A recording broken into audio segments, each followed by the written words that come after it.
Hey everyone, just wanted to give a quick update on week 5 for Cycle 1 CC North. Um, Sorry if you don't recognize me without my hair, but crazy hair days come to an end, so I'm back to my normal self. But that was fun. So just a quick run through. Again, hand motions for timeline and for the English prepositions. I've made playlists for both of them. I think I still need to do one more for week 2 for timeline, I believe. But anyway, I'll continue to give you the links for the playlist for those. Looks like some of you are watching them, so hopefully you're finding those helpful.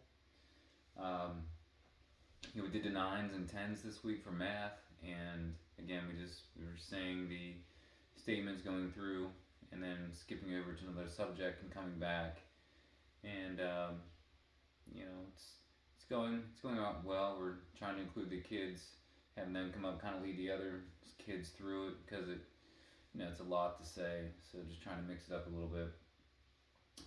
For the history sentence, we just use the official CC song. Kids seem to like this week's version.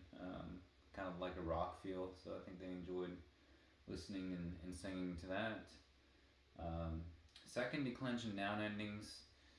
I've seen several visual aids as far as helping the students sound out the endings, and I didn't bring any in. I know Alicia had provided some, but just there's been several versions of it, and it doesn't always. It's not always like the first thing I think of because I'm not. That's not the way I learn, but I know there are people that do. So if anybody has and wants to bring them next week and point them out, can certainly do that. I did have a something too that I'll try to print out that I had sent. But again, it's however you want to do it at home. Again, I'm just modeling for you, so whatever works best for you and your kids and how they learn. That's ultimately what this is about. Um, Invertebrates for science, we just did dry erase.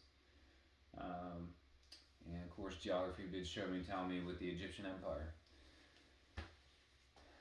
Science, we did the oily feathers experiment. I think they were definitely interested in testing out the feathers.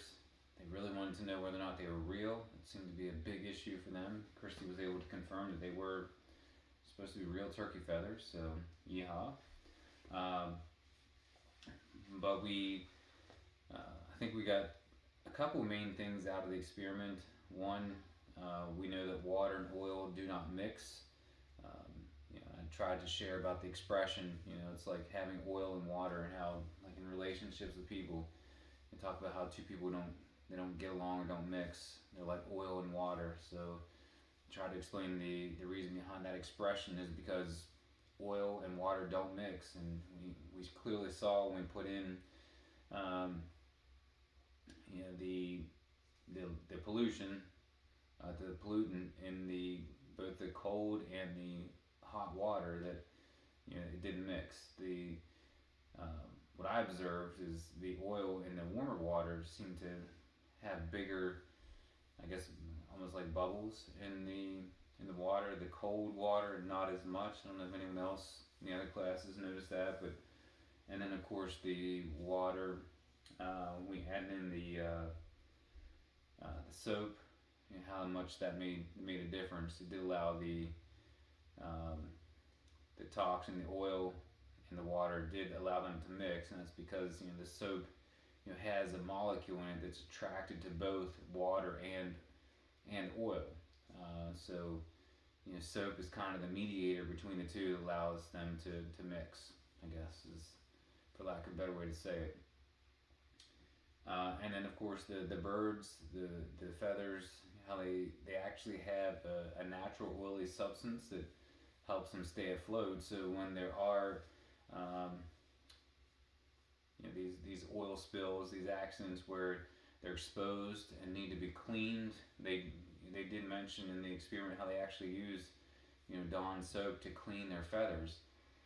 The thing about that is it washes off the oil. So for a period of time, that oil has to, the natural oil has to be replenished so that they can, swim um, in the water. Because if they don't, they could sink.